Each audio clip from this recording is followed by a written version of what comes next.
recognize a gentleman from Nebraska, Mr. Flood, for 5 minutes. Thank you, Mr. Chairman of Wisconsin. The state of our banking system is not what it used to be post-Dodd-Frank. I represent a district and I live in a state full of outstanding community banks. In the 1980s, there were more than 18,000 banks in the U.S. Today, there are fewer than 5,000 commercial banks. When I started on the Nebraska Unicameral Legislature's Banking Committee, we had over 300 banks, and today we have 137 and dropping. One is consolidation, and the other is a lack of de novo charters when it comes down to the big issues, and I believe both have the same root cause, regulatory burdens. Ms. Romero-Rainey, in your testimony earlier today, you spoke to how inefficient and prescriptive regulations led to further bank consolidation. Can you expound on that point for our benefit?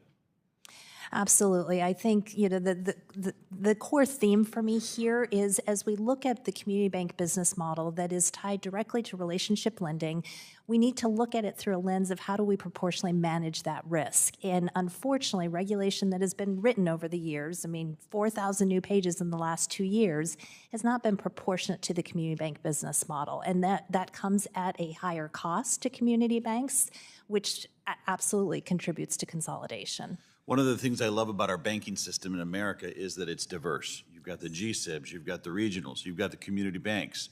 And then you look at Europe, and how many banks are calling the shots over in Europe? A couple, a handful?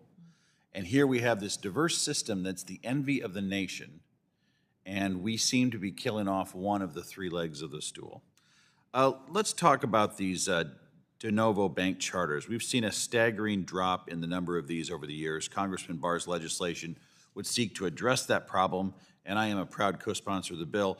Another question to you, Ms. Romero-Rainey. You made a really interesting comment in your testimony that your family's community bank, Sentinel, would not have been chartered today given the regulatory environment.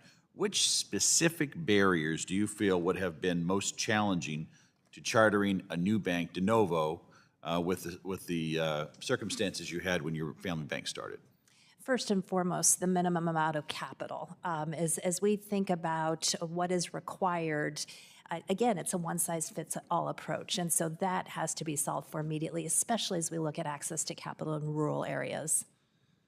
Very good. Mr. Kennedy, in your testimony, you touched on the importance of allowing community banks to innovate and use technology to confront some of the barriers posed by the regulatory burdens. I totally agree. And I would be fearful if I were running a community bank of getting into bed with a third-party vendor that could take me a place where my license could be suspended. But how can technology help smaller institutions face the challenges posed by the regulatory burdens? What do you think of that? Well, I think technology can level the playing field and has for the last 20 years, and will continue to do that. And there's a lot of different meanings to the word fintech. I think the commissioner talked about earlier.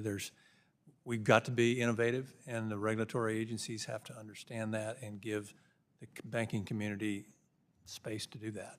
Do you think the regulators of community banks are as maybe open-minded to some of the fintech possibilities as maybe the large GSIBs with their I think they are. I'm not sure that the leadership in Washington of late, particularly the last 4 years, has allowed them to be.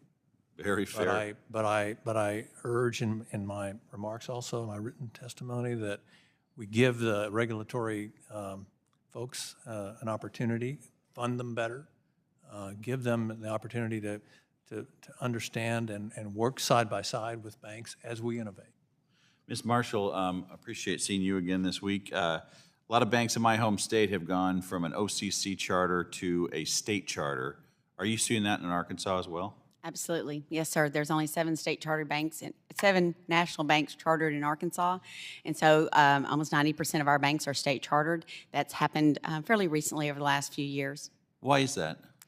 I will say it's our relationship to those institutions, our knowledge of the local communities, our accessibility, our willingness to partner with them in a way that it's not inappropriate, but best suited for both organizations to maintain that healthy, vibrant community banking sector. Do you think the OCC wants a larger bank to regulate? Do they want to be in the space of community banks?